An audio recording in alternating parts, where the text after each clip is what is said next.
حضرت سیدنا علی المرتضیٰ شیر خدا رضی اللہ عنہ آپ ایک مرتبہ بیمار ہو گئے۔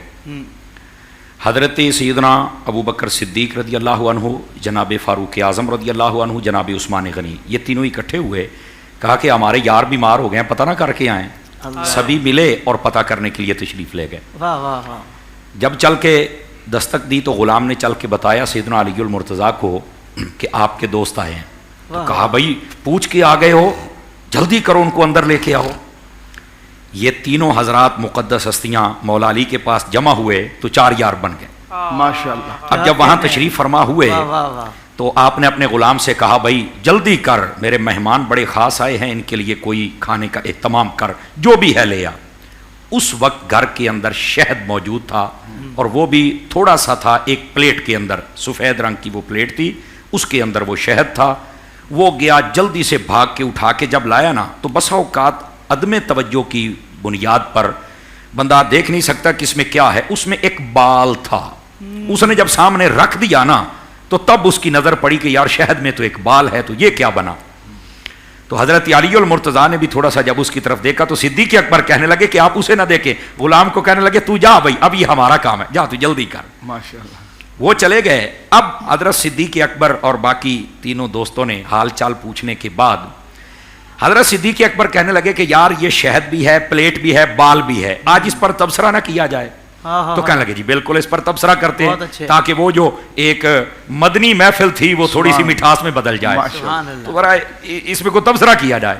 تو کہنے لگے جی علی آپ ابتدا فرمائیں۔ حضرت یہ بھی جملہ بڑی لذت والا ہے۔ حضرت علی لیٹے ہوئے تھے، اٹھ کے بیٹھ گئے اور حضرت فاروق اعظم کو اور حضرت عثمان غنی کو متوجہ کر کے کہنے لگے بھائی سوچنے کی بات ہے، ہم میں افضل ابو بکر ہے، ابتدا علی کرے، یہ کیسے ہو سکتا ہے؟ افضل ابو بکر ہے تو ابتدا بھی ابو بکر ہی کرے، تو مسئلہ بھی حل ہو گیا۔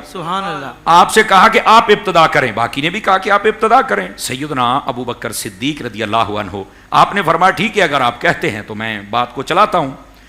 آپ نے فرمایا کہ یہ برتن یقیناً بہت خوبصورت ہے اور شہد بہت میٹھا ہے، اور یہ جو بال ہے یہ یقیناً ایک باریک چیز ہے۔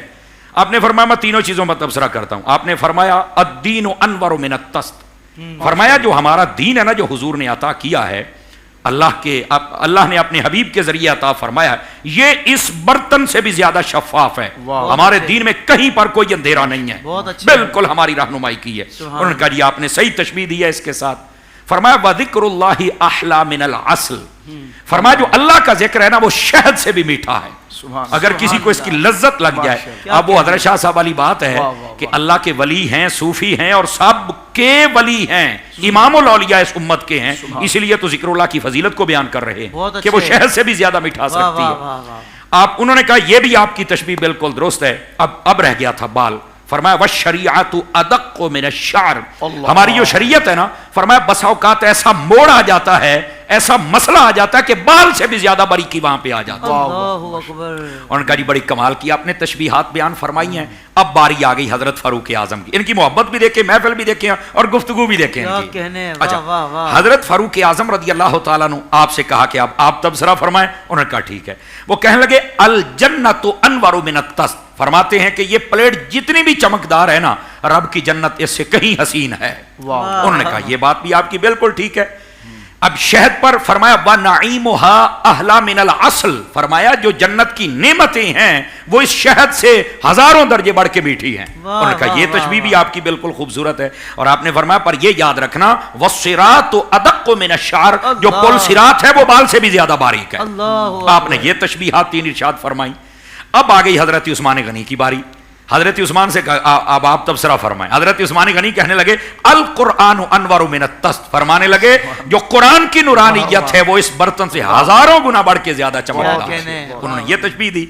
فرمایا کہ وَتِلَاوَتُهُ أَحْلَى مِنَ الْعَسْلِ، فرمایا قرآن کی تلاوت میں وہ لذت ہے کہ اس شہد میں بھی وہ لذت نہیں جو تلاوت میں لذت ہے۔ انہوں نے یہ شہد کے ساتھ تشبیہ دی۔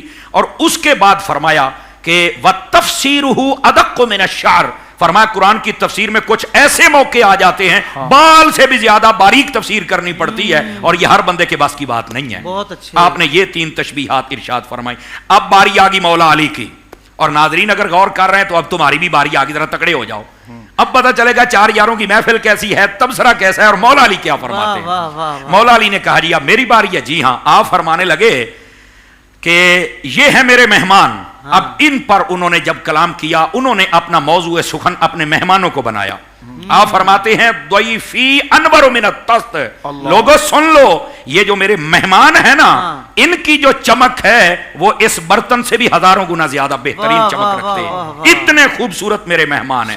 اور فرمایا وَكَلَامُهُمْ أَحْلَى مِنَ الْعَسَلِ، یہ جو میرے مہمان ہیں نا، یہ جو میرے دوست ہیں، ان کا کلام شہد سے بھی زیادہ میٹھا ہوتا ہے۔ یہ مولا علی تبصرہ فرما رہے ہیں، اور یہ ان کی میٹھی محفل ہے، اور یہ ان کی گفتگو، یہ ان کا پیار ہے۔ اور اس کے بعد فرمایا وَقَلْبُ ضَيْفِي أَدَقُّ مِنَ الشَّعْرِ، فرمایا ہمارے یہ جو دوست اور مہمان بیٹھے ہیں، ان کا جو دل ہے وہ اتنا باریک کہ کوئی ایک چھوٹا سا ذرہ بھی برائی کا آ جائے تو اسے قبول نہیں فرماتے، ہمیشہ حق کو ہی قبول فرماتے ہیں۔ میں نے یہاں پر تفسیری یہاں ترجمہ کر دیا ہے۔ مولا علی نے اپنے مہمانوں پر بھی مہر لگا دی کہ یہ کتنے عظیم ہیں، کتنے چمکدار اور نورانی ہیں، کلام پر بھی مہر لگا دی، اور یہ بھی بتا دیا کہ ان کے دل کے اندر ذرہ برابر بھی کوئی میل نہیں ہے، یہ ستھرے دلوں کے رہنے والے ہیں۔